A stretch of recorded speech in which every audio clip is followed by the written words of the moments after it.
When a woman becomes pregnant, her body undergoes hormonal changes, primarily influenced by two hormones, estrogen and progesterone. These hormonal shifts prepare the breasts for milk production. Shortly before childbirth, another hormone, called prolactin, which is responsible for milk production, increases in the woman's body.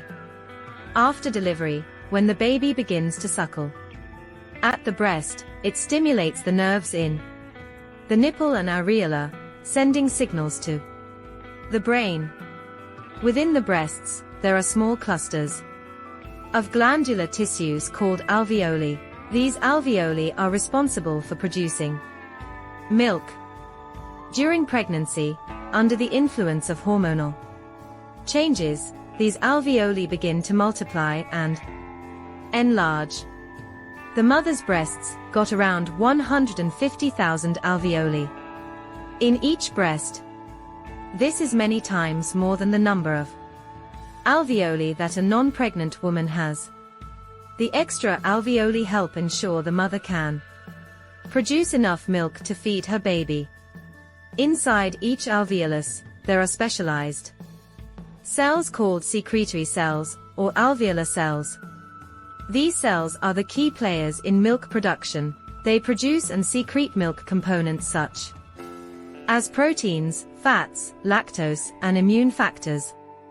In response to the baby's sucking and nipple stimulation, the hormone oxytocin is released from the pituitary gland in the brain.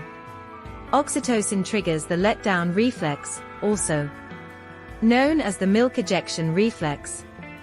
This reflex causes the muscles around the alveoli to contract, pushing the milk into the milk ducts and out through the nipple. Breast milk production operates on a supply and demand basis.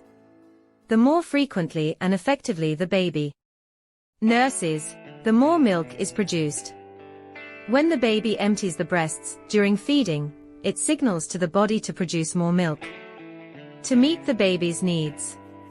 In the initial days after childbirth, the breasts produce a thick, yellowish fluid called colostrum. Colostrum is highly concentrate. It's high in protein, vitamins, minerals, and immunoglobulins that help build the baby's immune system. After a few days, colostrum transitions into mature milk, which is thinner and lighter in color but contains a perfect balance of nutrients, including proteins, fats, carbohydrates, vitamins, and minerals, specifically tailored to meet the nutritional needs of a growing baby. It also contains antibodies and other immune factors that help protect the baby from infections and diseases. Breastfeeding has many advantages for the baby's health and development. It helps strengthen the baby's immune system, reducing the risk of respiratory infections, ear infections, allergies, and other illnesses.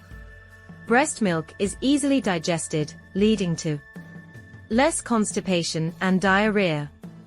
It is also associated with a reduced risk of obesity, diabetes, and certain childhood cancers.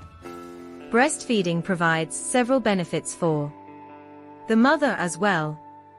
It helps the uterus contract and return to its pre-pregnancy size faster. Breastfeeding can also aid in postpartum weight loss as it burns extra calories. Additionally, breastfeeding has been linked to a lower risk of breast and ovarian cancer. The composition of breast milk can vary from woman to woman and can change throughout the course of breastfeeding. The levels of various components can be influenced by factors such as the mother's diet, health, and environmental factors. Breastfeeding promotes bonding between the mother and the baby. Physical, skin-to-skin, and eye contact during breastfeeding helps strengthen the emotional connection between the two. For the first 6 months of life, the world Health Organization, WHO, recommends exclusive breastfeeding, meaning the baby receives only breast milk and no other foods or liquids, including water. At around 6 months of age, infants begin to eat solid foods in addition to breast milk. Breastfeeding continues alongside the introduction of solids, gradually decreasing in frequency as the baby eats more solid foods.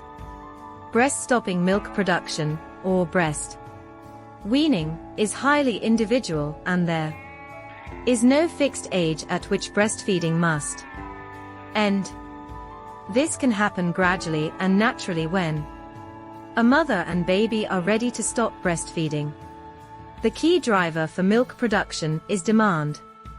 When a baby breastfeeds less frequently, the breasts receive fewer signals to produce milk, leading to a gradual decrease in milk supply. Mother's body reabsorbs the milk that is already present in the mammary glands. The breast tissue gradually shrinks. This can result in a reduction in breast size. Over time, some women may experience a smooth transition with minimal discomfort, while others may have more noticeable changes in breast size or experience mild discomfort as their bodies adapt. Wearing a supportive bra and cold compresses can help alleviate discomfort during the weaning process.